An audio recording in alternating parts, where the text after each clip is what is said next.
कितने लोग सत्संग को समझते ही नहीं, इसलिए नहीं पहुंचते हैं। वे समझते सत्संग क्या होगा वहाँ। परंतु याद रखना, जिनको सत्संग नहीं मिलता है वह धीरे धीरे दो पैर के पशु हो जाते हैं। जिनको सत्संग मिल जाता है वह धीरे धीरे दो पैर के देवता बन जाते हैं। नारियां देवी बन जाती है। नारी में नारायणी का रूप प्रकट हो जाता है, नर में नारायण का रूप प्रकट हो जाता है, और बच्चों में कृष्ण और बेटियों में राधा का रूप दिखाई देता है। सत्संग की महिमा ऐसी है कि आपको नर से नारायण बना देता है, नारी से नारायणी बना देता है, बच्चों को कृष्ण बना देता है। कृष्ण का अर्थ होता है कर्षण। कर्षण को इंग्लिश में अट्रैक्शन कहते हैं और हिंदी में आकर्षण कहते हैं। यानी जिस व्यक्ति के व्यवहार में आकर्षण है, स्वभाव में आकर्षण है, चरित्र में आकर्षण है, वाणी में आकर्षण है और कर्मों में आकर्षण है, व्यवहार में आकर्षण है, वो कृष्ण का रूप है। कृष्ण कोई और नहीं है। राम का अर्थ क्या होता है? धर्मे तत्परता, मुखे मधुरता, दाने समुत्साहिता, मित्रे एवं चक्ता, गुरो विनेता, चित्तैत गंभीरता, आचार्य सुचिता, गुणे रसिकता, शास्त्रेषु विज्ञात्रता, रूपे सुंदरता, शिवे भजनता, त्वयिमस्त वैराघवा। राम के गुण जिसमें झलकने लग जाए वो राम का रूप हो जाता है। आम के गुण जिस फल में हो वो आम का फल कहा जाता है। और राम के गुण जिस व्यक्ति में हो वो राम जैसा ही कहा जाता है। याद रखना, इसलिए बहुत सी स्त्रियों को आप देवी कहते हैं, अरे ये तो देवी जैसे। बहुत सी स्त्रियों को आप कहते हैं, अरे ये चुड़ैल है पूरा।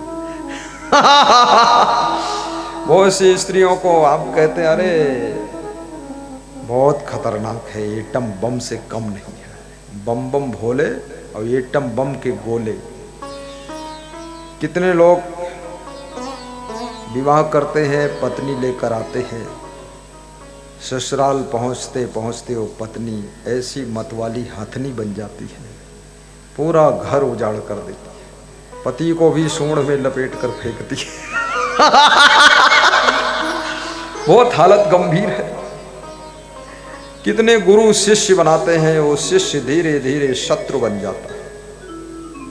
शिष्यत्व कदम शत्रुत्व उदय हो जाता है। कल संत जी गा रहे थे कि सेवा तो दूर रही, शिष्य सोच रहा है कब गुरु पे वार कर दूं। ऐसा आया कलयुग का जमाना। रामचंद्र कहे गए सिया से ऐसा कलयुग आएगा, हंस चुनेगा दाना दिन का, कौवा मोती खाएगा। सोने सोने मंदिर होंगे, भरी रहेंगी मधुशाला, पिता के संग संग में नाचेंगी घर की सुंदर निज बाला। अपनी बेटी का हाथ पकड़कर बाप भी नाचेगा और बेटी भी साथ में नाचेगी। ये कलयुग की पहचान है। और मंदिर सोने हो जाएंगे, मदिरालय में भीड़ होगी, मधुशाला में बहुत भीड़ होगी। आप शराब की दुकान पर देखिए, कितना लोग शांति से शराब खरीद रहे हैं और प्रेम से पी रहे हैं। इतना तो प्रेम से लोग दूध नहीं पीते, इतनी शांति से चाय भी नहीं पीते। ऐसा लगता है कि अमृत यही है। जहर को लोगों ने अमृत मान लिया। होश में लोग रहना नहीं चाहते, बेहोश रहते। सत्संग में कोई सोना मत, ये निवेदन है। यहाँ नींद मत लेना, क्योंकि देखिए आप सोएंगे तो हमको भी नींद आने लगेगी, और हम सो जाएंगे तो फिर प्रवचन कौन करेगा, और तुम सो जाओगे तो प्रवचन सुनेगा कौन। सोने के लिए बेडरूम, सोने के लिए घर, सोने के लिए खेत की मेड़। सत्संग में सोना नहीं। यहाँ ज्यादा खतरा है, नींद का खतरा है, क्योंकि ठाट बाट की कुर्सियां लगी है, सोफा लगे हुए हैं, ऐसे टेक लगा दिया। गुरुजी प्रवचन कर रहे हैं, अरे ऐसे ऐसे प्रवचन करने वाले दाएं बाएं जेब में पड़े रहते अपना सो रहे, घुर्राटे मार रहे हैं। नहीं नहीं, बहुत सो चुके हो, अब न सोना। या निशा जागृति संयमी, सा निशा पश्यतो मुने, संतो जागत नींद न कीजिए। कबीर कहते हैं संतो जागो, नींद मत लो। माया की नींद में बहुत सो चुके हो, मोह की नींद में भी सो चुके हो, वासना की नींद में सोते सोते मृत्यु तक हो जाती है। नशा की नींद में भी सोए हो। जागो, समय का सदुपयोग करने के लिए जागो, जवानी का सदुपयोग करने के लिए जागो, धन का सदुपयोग करने के लिए जागो, बुद्धि का सदुपयोग करने के लिए जागो, इस वाणी का सदुपयोग करने के लिए जागो, अपने सुंदर चरित्र की रक्षा के लिए भी जागो।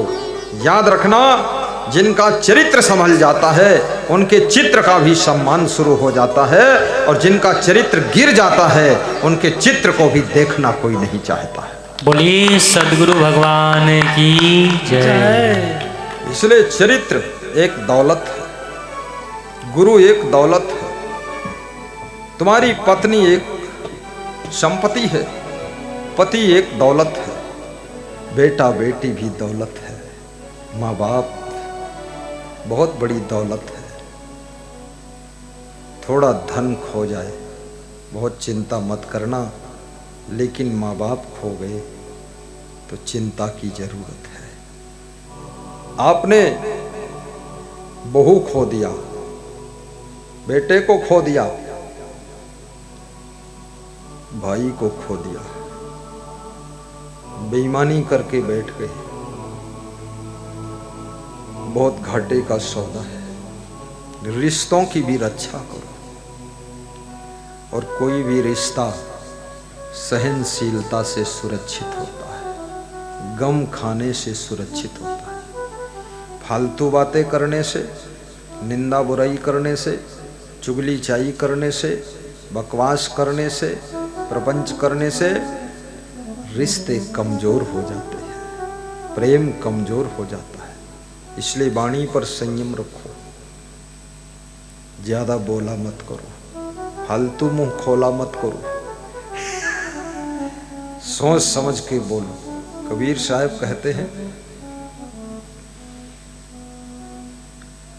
बोलन का सो बोलिए रे भाई, बोलत ही सब तत्व नसाई, बोलत बोलत बारू विकारा, सो बोलिए जो पढ़े विचारा।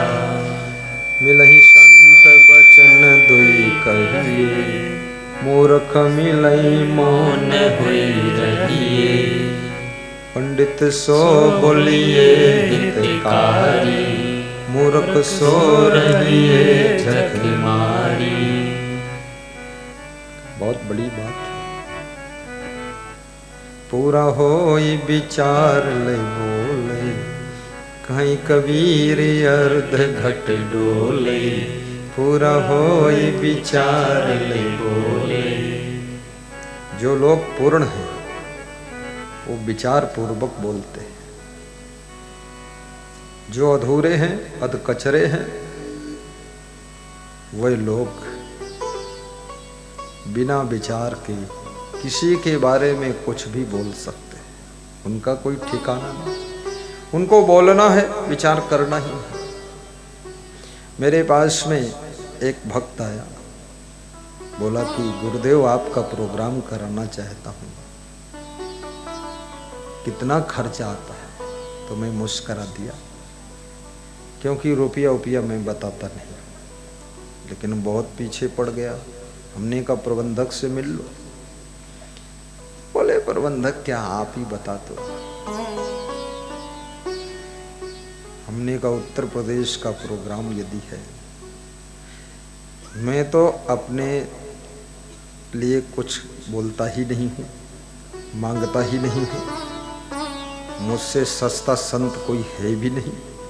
तो बोले फिर? तो हमने कहा जो सत्संग की व्यवस्था है, ये पंडाल है, साउंड सिस्टम है, लाइट सिस्टम है, जनरेटर है, 20-25 कर्मचारी हैं, 5 ट्रक है, 5 गाड़ी संतों के लिए है, भोजन बनाने के बर्तन है, बर्तन का कर्मचारी है और प्रचार वाहन है, बस इसका ही खर्च देना होता है। तो उसने पूछा भाई क्या खर्च लगता है? इतना ही कुर्सी उर्सी चेयर वेयर और बड़े ठाठ बाट VIP व्यवस्था देखकर थोड़ा डर लगता है, गुरु जी कितना आता है? तो हमने कहा तुमको क्या आइडिया लगता है, अपना आइडिया बताओ। बोले मुझे लगता है कि मैंने दूसरों से सुना है, दूर दूर से तो बता रहे हैं 5-10 लाख का खर्चा आता है। तो हमने कहा झूठ बोले कौवा काटे, काले कौवा से डरियो। अरे 5 लाख झूठा, कौन बोला? अरे 2-4 लोगों से सुना। हमने कि झूठा है तो फिर कितना आता है? तो मैंने कहा अगर आश्रम से 200 किलोमीटर के अंदर कार्यक्रम है तो मात्र 1.5 लाख का खर्चा है, 1.5 लाख टोटल। और आश्रम से अगर 250 का है किलोमीटर तो 10,000 और बढ़ जाएगा। आश्रम से 300-400 किलोमीटर है तो 10,000 और बढ़ेगा। 500 किलोमीटर तो 10,000 और बढ़ेगा। 600-700-800 किलोमीटर दूर तो 10-15 हज़ार और बढ़ेगा। डीजल का ही बढ़ेगा और कुछ नहीं बढ़ेगा। तो बोले तब तो बहुत सस्ता है। तो हमने कहा सस्ता है, बुक करा दो ना। बोले तुरंत लिखो आप, ये पकड़ो रुपया 1.5 लाख। तो हमने कहा अरे लेकर ही आए थे। बोले हम तो 5 लाख 10 लाख के डर से नाम नहीं ले रहे थे, ये 1.5-2 लाख में कार्यक्रम, इतनी बड़ी व्यवस्था। कितना व्यवस्था लंबी है। ये जमीन केवल यहाँ की है और ये सारा सिस्टम हमारे साथ में आया है। देखो क्या, जमीन केवल यहाँ की, ये पूरा साथ में आया।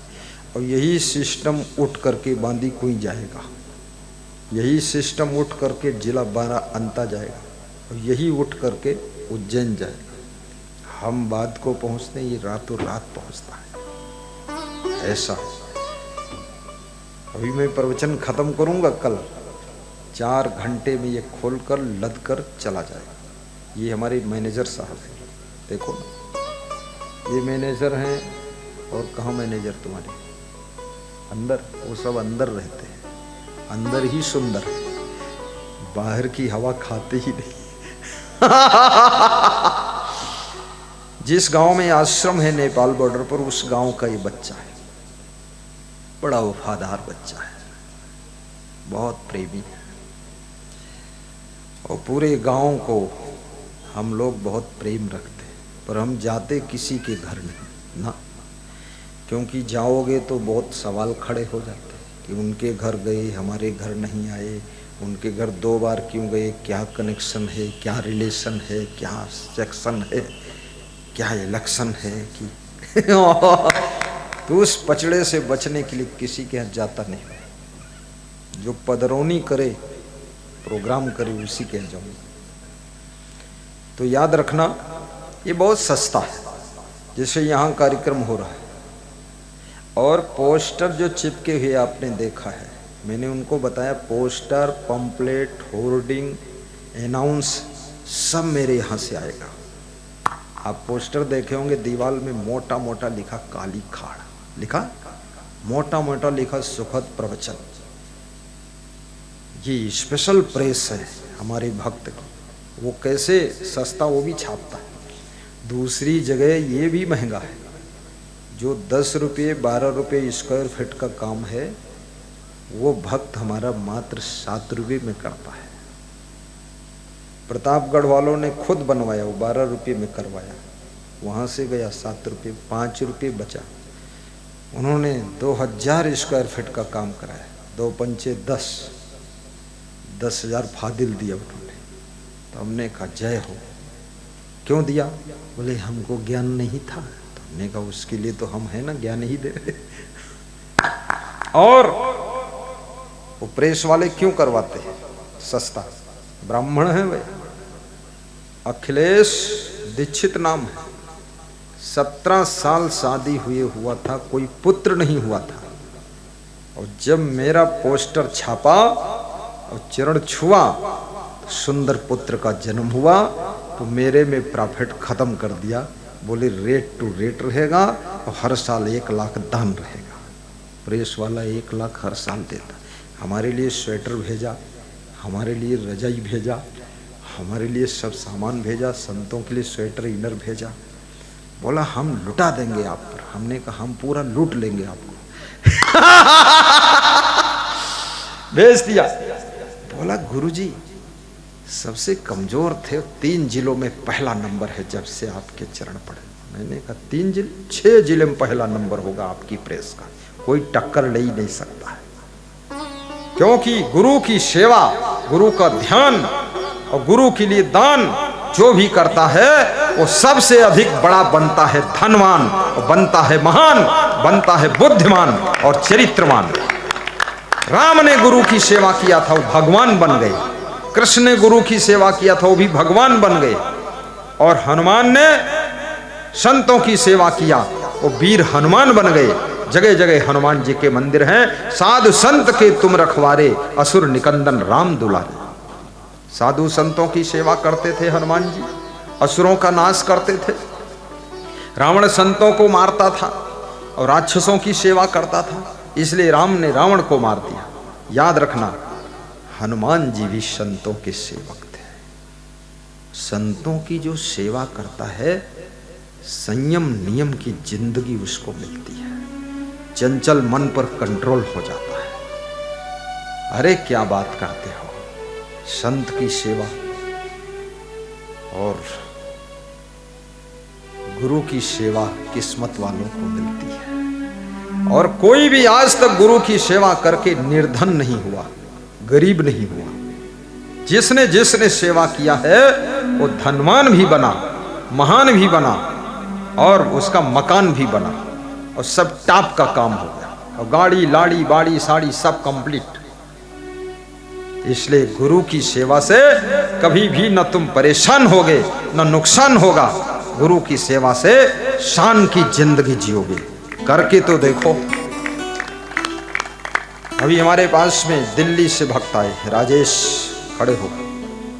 उनकी पत्नी रीना प्रजापति, पुत्र आदर्श, पुत्री नम्रता, ग्राम काजी अभिलाषपुर, पोस्ट भोड़ा, अनई, जौनपुर जिला, उत्तर प्रदेश के मूल निवासी, दिल्ली में बिजनेस करते हैं। वो खड़े, निकल के बाहर आ जाओ, मैदान में जाओ, कुश्ती होगी एक एक।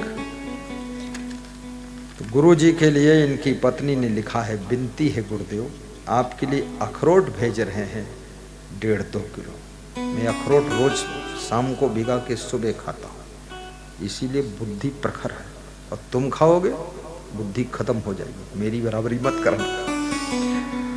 और एक दर्पण भेजा है कि पगड़ी बांधते समय आप दर्पण देखते हो। और एक जोड़ी पाँव में पहनने वाले शूज भेजा है, अभी वही पहना था, व्हाइट। गुरु चरणों में स्वीकार करना, देरी से प्राप्त होने पर क्षमा मांगना। थोड़ा देर हो गई, जल्दी लाना था हमको आपके पास में, दिल्ली से लेकर आए। ये खड़े हैं, इनकी हंसी देख लो, हंसी देख लो, खुशी देख लो, धन्य हो। बैठो। तो ये प्रोग्राम कोई कठिन नहीं। कुछ लोग सोचते हैं अरे बहुत खर्चा आता है, सब खेत जमीन बिक नहीं जाएगी और खरीदेगा हमारा भगत। हाँ, ये राम भोल मीणा आज मैं राउंड में निकला, छाबेड़ा था क्या था, है छारेड़ा से बताया ये 2 दुकान है, तो हमने कहा और दुकान बनाना है, मैं आशीर्वाद दूंगा खड़ी हो जाएगी। गुरु की कृपा से, संतों की कृपा से हनुमान जब पूजनी बन सकते हैं, तो संतों की कृपा से भक्त निर्धन कैसे होगा, धनवान बनेगा, महान बनेगा। कोई भी प्रोग्राम करा सकता है, कोई भी।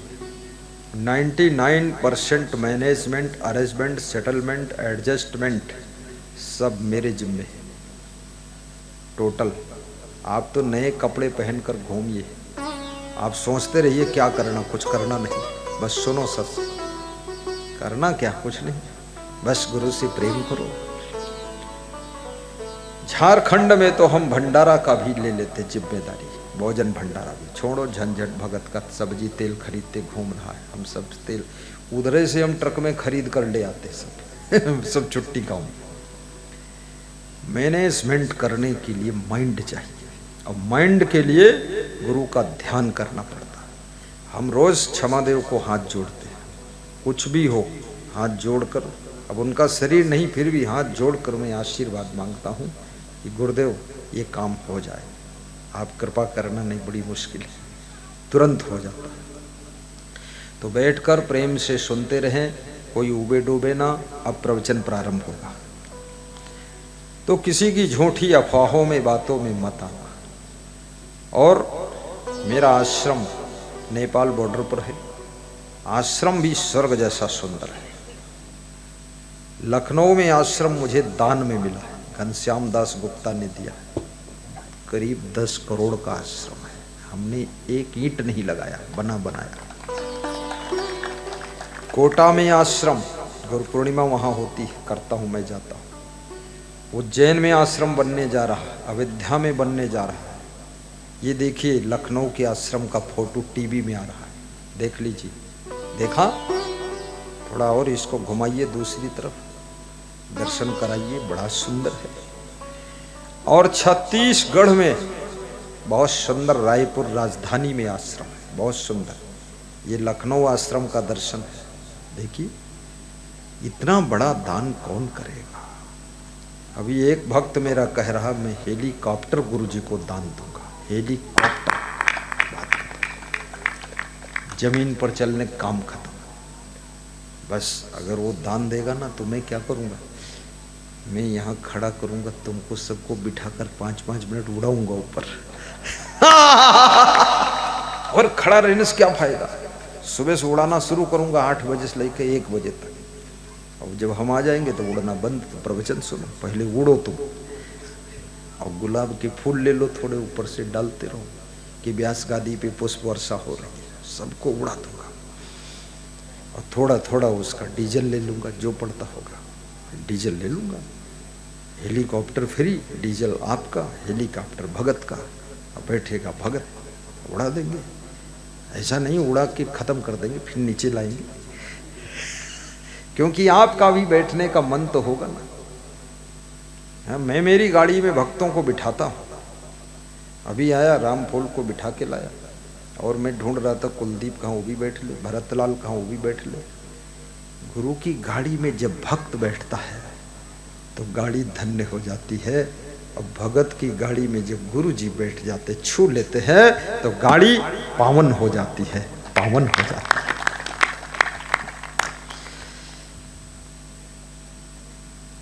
पापी पावन थई जाई संतो न संग मां, पापी पावन थई जाई संतो न संग मां, संतो न संग मां, भक्तो न संग मां, संतो न संग मां, भक्तो। ताली बजाकर गाइए, दोहराइए, गुजराती भाषा में भजन है। मानव थई जाय संतो न संग मां, दानव मानव थई जाय संतो न संग मां, पापी पावन थई जाई संतो न संग मां।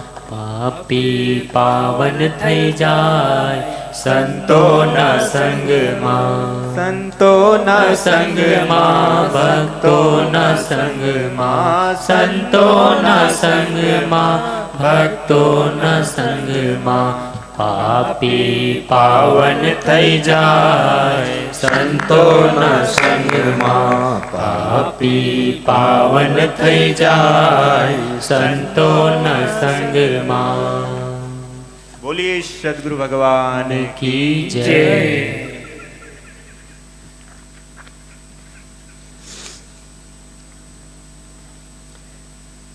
संगत का कितना प्रभाव होता है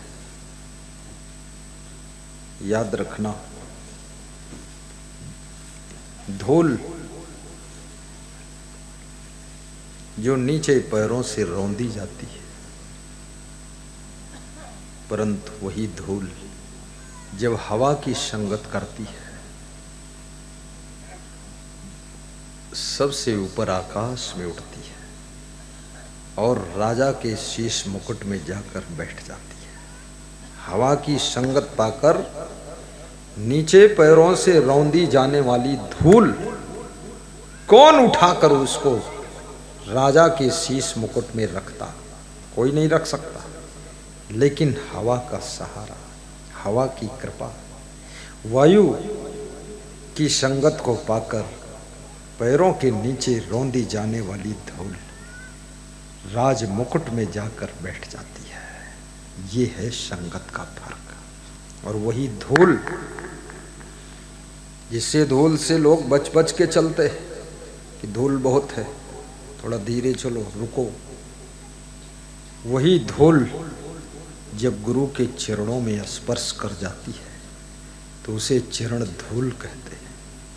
उस चरण धूल को लोग मस्तक पर उठाकर लगा लेते हैं। धूल तेरे चरणों की सदगुरु चंदन और अबीर बनी, और जिसने लगाई निज मस्तक पर उसकी तो तकदीर बनी, उसकी तो तकदीर बनी। धूल वही है। इसलिए याद रखना, संत की संगत, और संत को पहचानो भी। ऐसा नहीं जो सफ़ेद कपड़ा पहने हैं सबको संत मान लिया, जो पीला लाल कपड़ा पहने उसको संत मान लिया, जो पगड़ी बांधे जटा रखाए दाढ़ी बढ़ाए उसको संत मान लिया। नहीं नहीं, संत के लक्षण होते। 4 पैर का सिंह भी होता और 4 पैर की गधी भी होती है, 4 पैर की गाय भी होती है। सफेद कपड़ों में ओम नमः शिवाय जपने से भी कुछ नहीं होता। रावण जपता था ऐसे, ओम नमः शिवाय, सुबह शाम दारू पीवाए, मांस भैंसा खवाए, ओम नमः शिवाय। अरे नमः शिवाय जपता है, कुकर्म करता है, चरित्रहीनता का काम करता है, क्रोधी अहंकारी रावण। शिव जी सब समझ रहे हैं, ओम नमः शिवाय दारू पीवाए। ये भगत नहीं है, ठगत है। भगत वगत कुछ नहीं। ये कौन मॉडल की भक्ति? शिव का नाम जपते हो और दारू पीते हो। जिसका नाम जप रहे हो, जिसका ध्यान कर रहे हो, उसके कुछ अच्छे गुण भी तो आप में आना चाहिए। शंकर जी के डमरू में भी 64 गुण थे, शंकर जी में तो हजारों गुण थे। ये रावण शंकर का नाम जप रहा और दारू पीता है, भैंसा खाता है, अपने भाई को लात मारकर भगाता है, दूसरे की स्त्री का हरण करता है। विवेक नहीं तेरे पास में तो शंकर का भक्त नहीं हो सकता है। ठग विद्या तेरी है। ये किस काम की भक्ति? साधु बन गया, आचरण ठीक नहीं, बस बोल रहा है हरि ओम तत्सत और सब गपसप।